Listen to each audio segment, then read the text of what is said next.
Hey there, my name is Jennifer and welcome back to my channel. Sorry for no formal sort of intro today. I actually had a really bad sore on the inside of my mouth and I just could not talk. But I'm feeling better now, so we're going to voice this over. We're going to do a Nutcracker makeup look today and I'm taking the Mayron water activated face paints. These are just so easy to work with. I'm taking the gold out of this palette and I'm just going to start on my chest because I feel like usually when I do a makeup look where it's like my face and my chest, if I do my face first, I get really impatient when I get to my chest and then it just looks really messy. So we're going to do it in reverse. We're going to do the gold. We're going to do like the collar and the outline and the shoulder pads, just painting those on.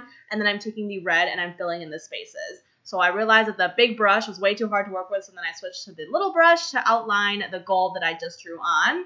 And I'm just working on filling this in. So because it is the water activated face paints, it is quite easy to clean up. You can kind of see where I've tried cleaning stuff up where things have bled. But you just take water and you you take a Q-tip and you dip it in water. And that's how you clean stuff up. So I'm using the red. You can use any color. Obviously, I just felt like red was perfect for Christmas. And then I am using the gold to draw like the little dangly things that would come off the shoulder pad. Because I was drawing over the red, it was starting to blend in. So I don't know. It might have been easier to do that first.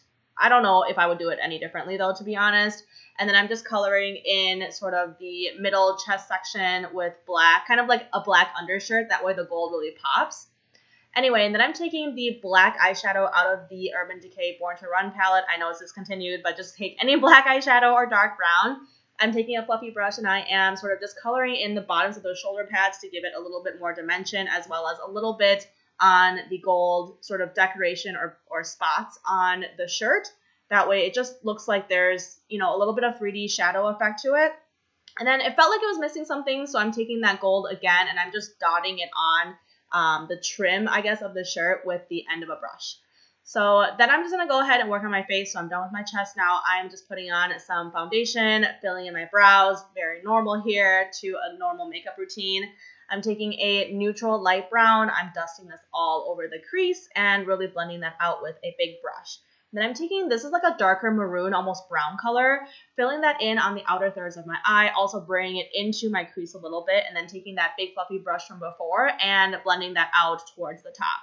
And then to make my eyes look a little bit bigger, I'm taking the white P. Louise base and I'm coloring this in with a small brush on the bottom of my eye. You want to be really careful with this stuff because it moves around before it sets. So when you do it on your waterline, you want to make sure you don't poke yourself in the eye. And then I'm outlining that with the black eyeshadow I was using before out of that palette to make it look like a lower waterline. So to finish the top of my eyes, I'm just taking the gold glitter that's in here and I'm patting that into sort of the front half of my eyelid. So this is just like, a very nice neutral look.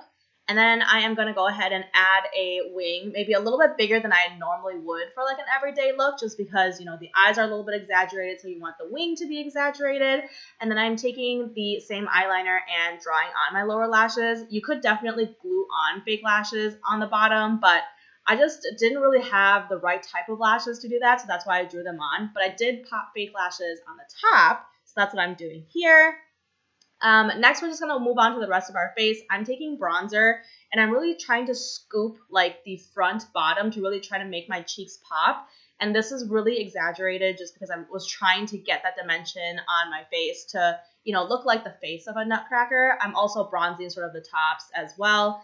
And then for the blush, you want to concentrate very heavily on the bottom center of your cheek. So like exactly where you wouldn't really put it in a natural makeup look, but you want it to be like very exaggerated because I think that gives it like sort of that doll look. For me, I decided to paint on a mustache. I know some Nutcrackers don't have a mustache, but I just thought that would be cool. It took me forever to get these to be even. Oh, I was using the black paint out of the same Mayron palette as before. It's just so easy to work with. Next, I'm taking a red lip and I am doing it just on the top of my lip. And I'm also dragging it out a little bit so that the corners of my mouth are a little bit further. And then I'm drawing a fake lower lip on the bottom of my chin because, the Nutcracker has that sort of open mouth look. So that's kind of the illusion. Next, I'm taking the white paint out of the Mayron palette and I'm drawing my teeth on. They were a little bit bigger than I think I wanted them to be. So I kind of look bucktooth, but I think that's fine. You'll see that I'm keeping my mouth open because it is a water-soluble paint, so you just want to make sure that it completely sets before you close your mouth, or you're probably going to end up eating some of this stuff. But anyway, I'm taking the black, outlining the teeth, and filling in the space in between. And, you know, I know this is a quick tutorial, but this is just how I did it. I popped on a hat. I didn't have like a top hat or anything. I think that would have been a little bit better, but I think it turned out really great. I hope you guys have enjoyed this tutorial. Thank you so much for watching, and I hope to see you next time. Bye!